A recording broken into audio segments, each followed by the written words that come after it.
Hello, and welcome to Michigan and Other Mayhem, the show about Michigan, murder, mysteries, histories, and other mayhem from around the world.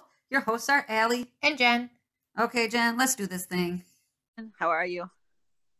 I'm doing good. Okay. You know what one thing I'm going to do today is, and I'm going to start this off with one, I don't have the backstory. I know nothing about this. I only know the couple words I heard on Okay. a lawyer podcast that I was like half listening to when I was cleaning the kitchen last night.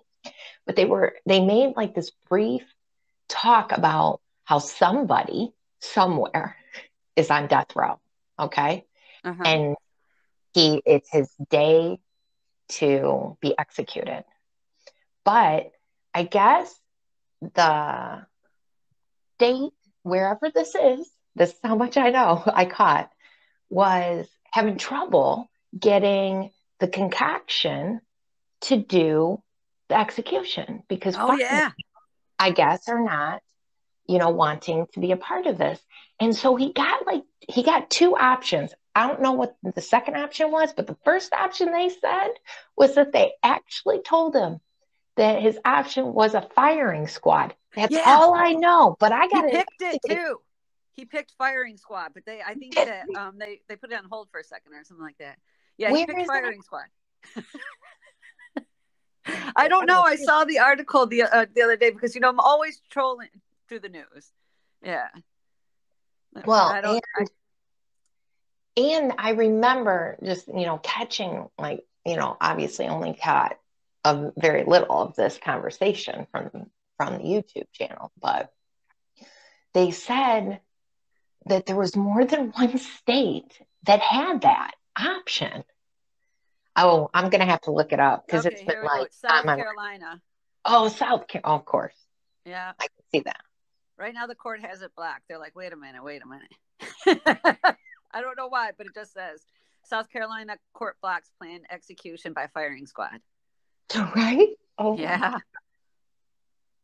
Yeah, and I'm thinking, wow, that's kind of like, hanging. They used to hang people. So we got to skate out? I think we used to. Oh, there are countries in Japan, they have a whole setup for hanging you. Yeah. I know. In Michigan, we don't do that. We don't kill anybody. We don't do that. We just put you in jail forever. We don't have the death penalty here. I mean, if you commit a federal crime while in this state, you're fucked. But as long as you only break a state crime, you're fine. I mean, state law, you're fine. Sometimes I'm listening to, I listen to a lot of lawyer YouTube channels. Okay. I find them fascinating. Plus, because you get I just feel like, okay, they explain the law, Uh-huh. And then all these news articles, and I still think after all these years we've been doing this, that things like this come up that just absolutely amaze me. Like, I didn't even realize. I didn't know we still had that. Right. So anyways, that is one of the things I'll be doing today. Well, why don't you go ahead and start? And I'm going to do the Ballarat Bandit one, which does end in a death and a little bit of sadness, but I hope I do it justice. I can't explain how jacked up people were trying to find this guy, and he eluded people for so very long.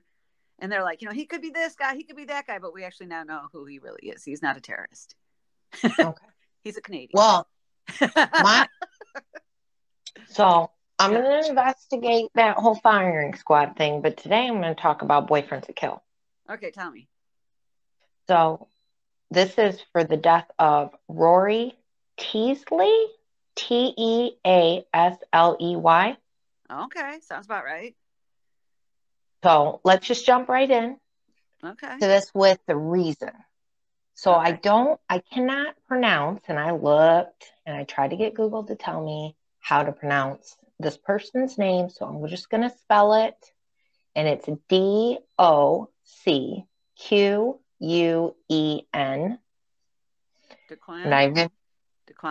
Docquan. Yeah, I'm not sure. So I'm just going to, there we go. And we're going to call him Watkins. That's his last name. Okay. He was age 31. And he decided to allegedly, because this is an active case, kill his boyfriend in their Pontiac apartment. mlive.com news article title says he killed his boyfriend over a video game argument. What? Yeah. So a bit of background. He allegedly killed 28-year-old Rory. They had been in a relationship for 10 years. Wow. And in a Detroit news article, it was said Rory was an online influencer with a YouTube, Instagram, and TikTok account. He was popular with over 200,000 followers. Wow. His popularity actually came, to my understanding from this news article, from TikTok, was his like dancing videos. Okay. So on January 6th, 2022, police were called to their apartment where they found Rory unconscious and not breathing. He was taken to the hospital, but sadly was pronounced dead. Now, you don't get much about, the story because it's an active case. So these are short news articles. But I did get that it was Watkins who called the police. And himself? Okay. No, did not. No. It can't be that easy. He called the police.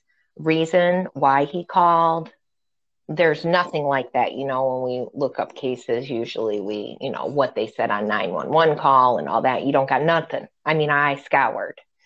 So it's that all I know based on the M Live in Detroit News is that it seems that Watkins called, and when the police came, he said that they had gotten into a fight and Rory was on the couch sleeping.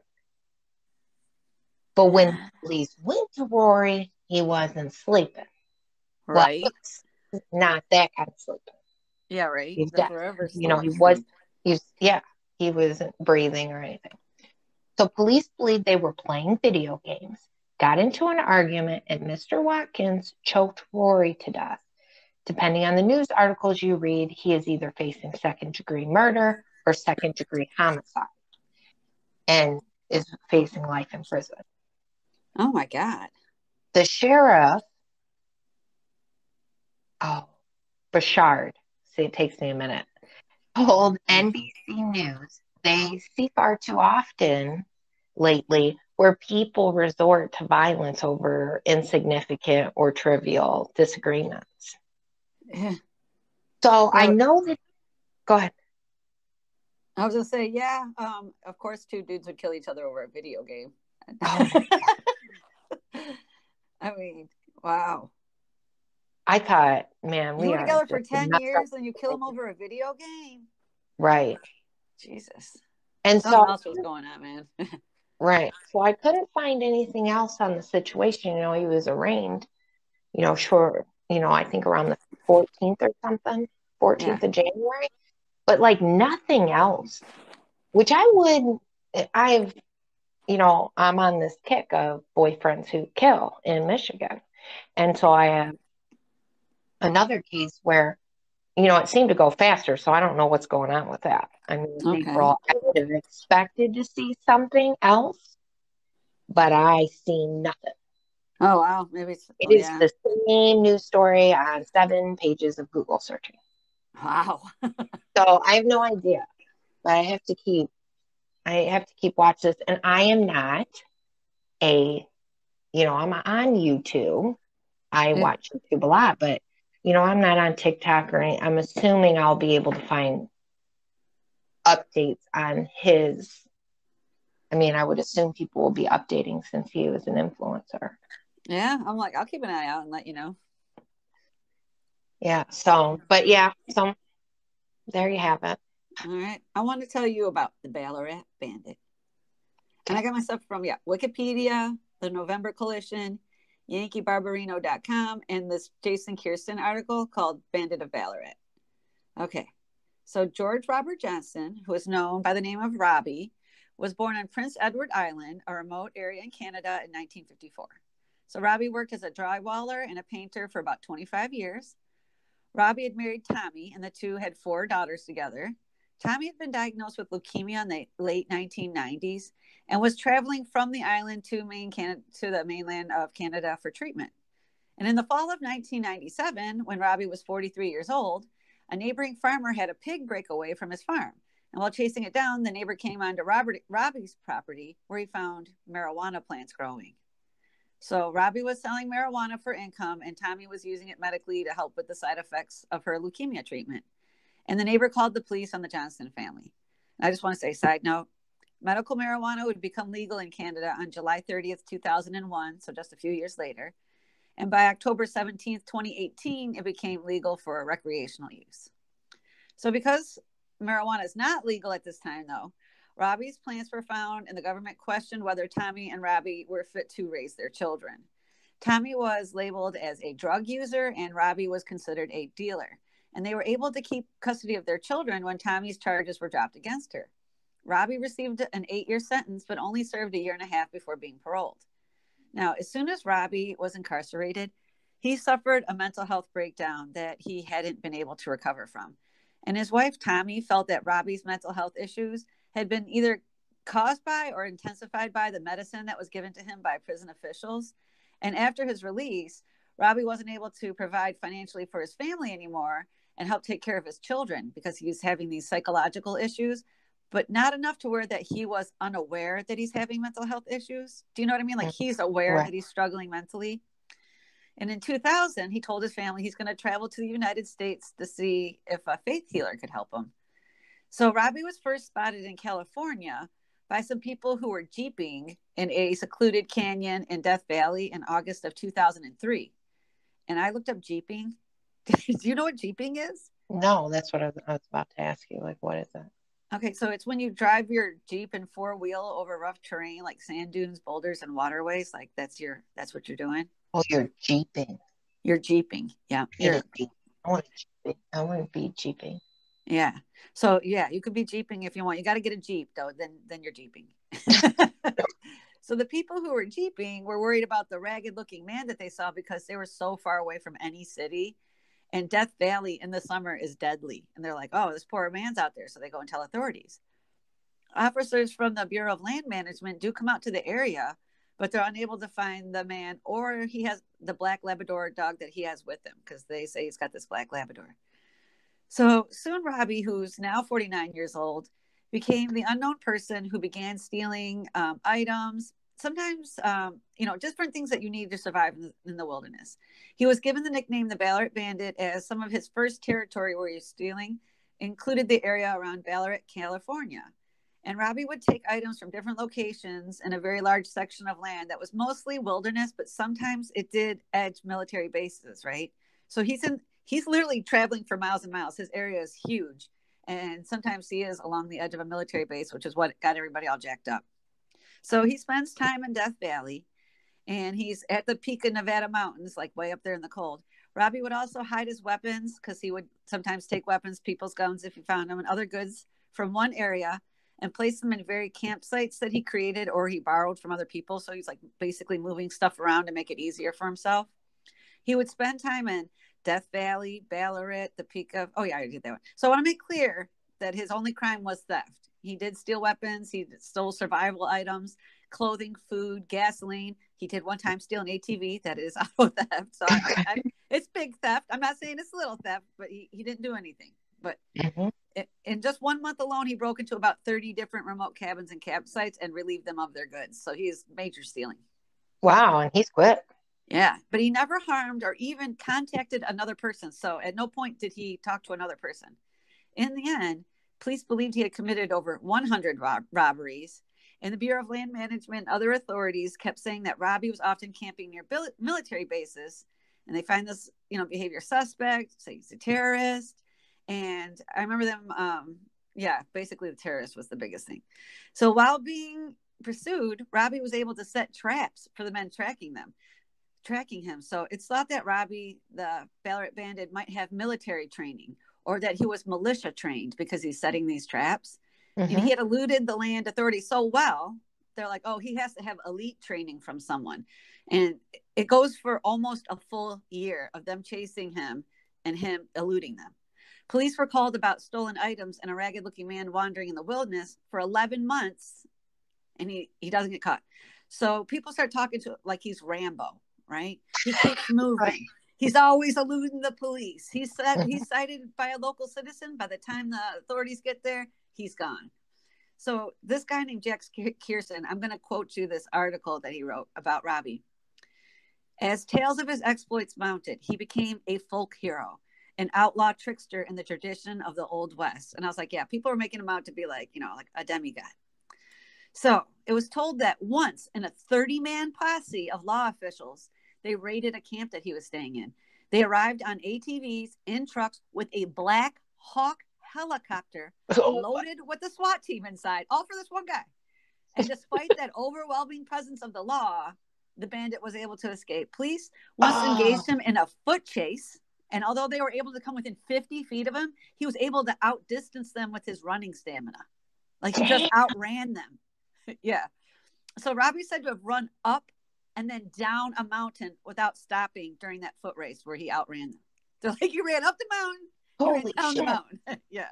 So in another instance, police claim that Robbie was trekking 60 miles through snowy hills and mountains in Nevada, pursuing officers during the entire journey. But July 25th, 2004, Robbie knew that the police were closing in and he believed that he would not be able to mentally survive another stint in jail. So he shot himself in the head with a single shot rifle. And the police were close enough to Robbie to hear the shot that he used to kill himself. So they were able to get to his body, right away. He had a distinctive tattoo that the authorities thought, okay, well, this is going to help us identify this guy, right? Because he doesn't have anything else on him. The coroner was able to take impressions of his dental work.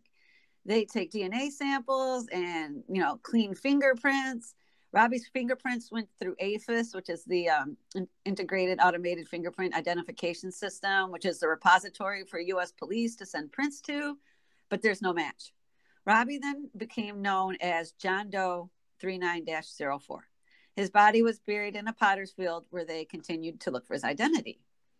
So nearly 2 years after his death, the coroner worked on Robbie. David Van Norman, which is coroner, he was still looking for his identity. He doesn't give up. He emailed a post-mortem picture of Robbie's face and tattoo to other officers in an attempt to see if anybody recognized him.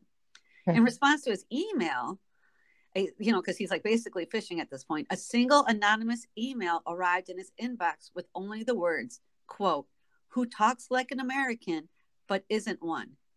Try Canada," end quote.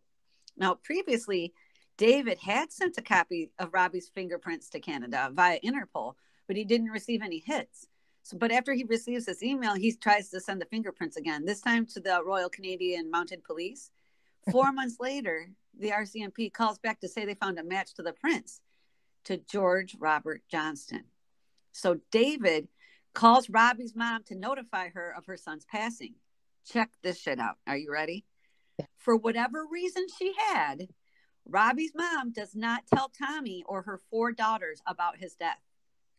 The 5 of them heard about his time as a fugitive and his demise through the internet.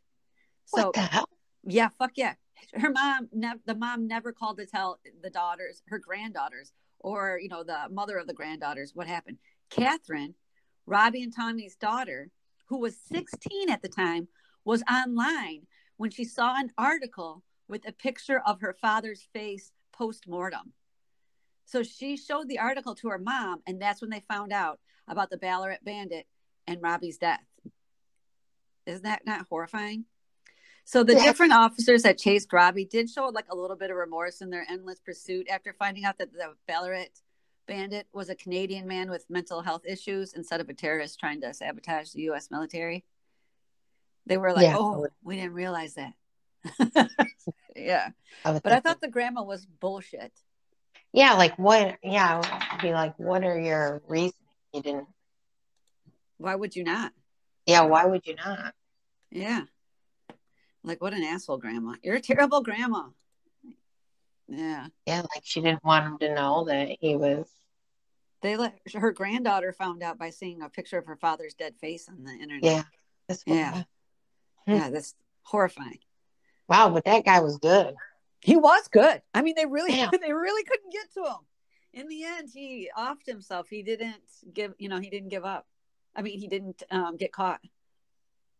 Wow, that's a good story. I mean, sad that he killed himself, but yeah. But the twists and the turns. Yeah, it's the twists and the turns, and man, those cops had to feel stupid. I know. Like you're coming in 130 deep, and you can't catch one guy. Yeah, I'm talking about the only reason why he's evading us is he has elite training. Like, no, he's not. He's Robbie from Canada. And that would make it so much worse. Like when you find that out, like, oh shit. Oh shit. Just a regular guy, eh? Felt stupid before, but now I really feel stupid. Right? All right, Jen, I'll talk to you later. I think the next time I'm going to tell you about these 2 cold cases that were solved. I think I'm going to continue my boyfriends and murder. Oh, sweet. Oh, yeah, I'm going to do my cold cases, and I'm going to look for murders who were murdered. All right, I'll talk to you later. Good. All right, bye. All right, bye.